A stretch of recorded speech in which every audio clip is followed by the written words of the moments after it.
There are 4,000 community health workers or community health assistants, CHAs, like John Flomo, bringing health care literally to the doorsteps of people in remote communities in all of Liberia's 15 counties. Hello. Their primary role is to diagnose and treat children under 5 for pneumonia, malaria, malnutrition, and other health problems.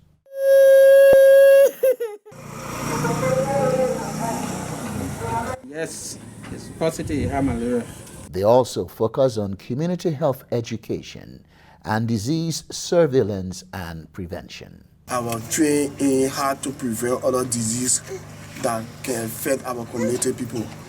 The measles, the polio, we make sure our children take the vaccine on time. They are now also leading COVID-19 prevention and vaccination campaigns in their communities. To encourage my people, I was the first, as you can see my card, I was the first to do my vaccine. In a country with a low doctor-patient ratio, the community health workers are really the main provider of primary care for thousands of people in Liberia. In my catchment area, I control 277 hospitals. 506 persons in my catchment community. Cases they cannot treat, they refer to the nearest health facility. Because of their quick referral, since I took over 2019, I never experienced any maternal mortality death in my facility. Indeed, since the community health scheme officially launched in 2016 in the wake of the Ebola epidemic, it has made startling progress.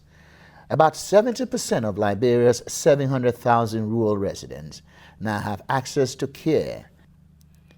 A study published in August found that community health workers now treat 45% of all malaria cases among children under 5, with that figure rising year after year.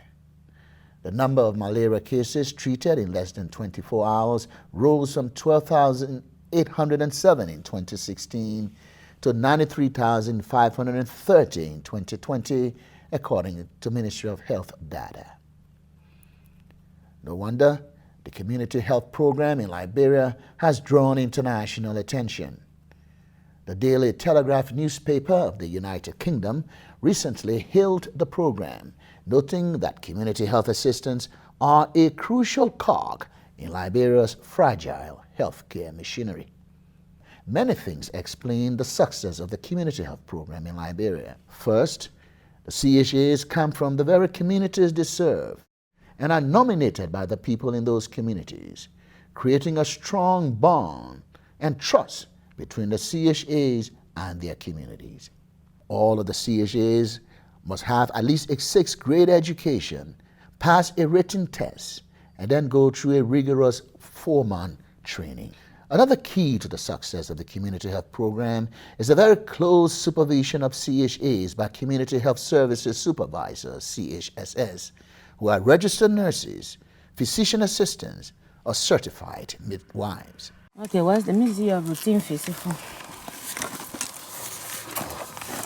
No wonder the Liberians who run this program take great pride in its success. But this activity Scale Up is being run now by totally Liberian staff, and we are seeing ourselves like we are held liable and responsible now to take our own situation of our country health in our hands. So we are working with all of the stakeholders to ensure that this Liberian team succeeds in the implementation of this project. But despite the successes, there are some problems. The major challenge right now we are having is the availability of drugs. So when CHA have drugs, it also boosts the morale of their work they do. For now, though, as the Telegraph noted, thanks to the community health program, Liberia's poverty-stricken, remote and rural communities are benefiting from improved access to health care in a way that is revolutionizing the fight against infectious diseases in sub-Saharan Africa.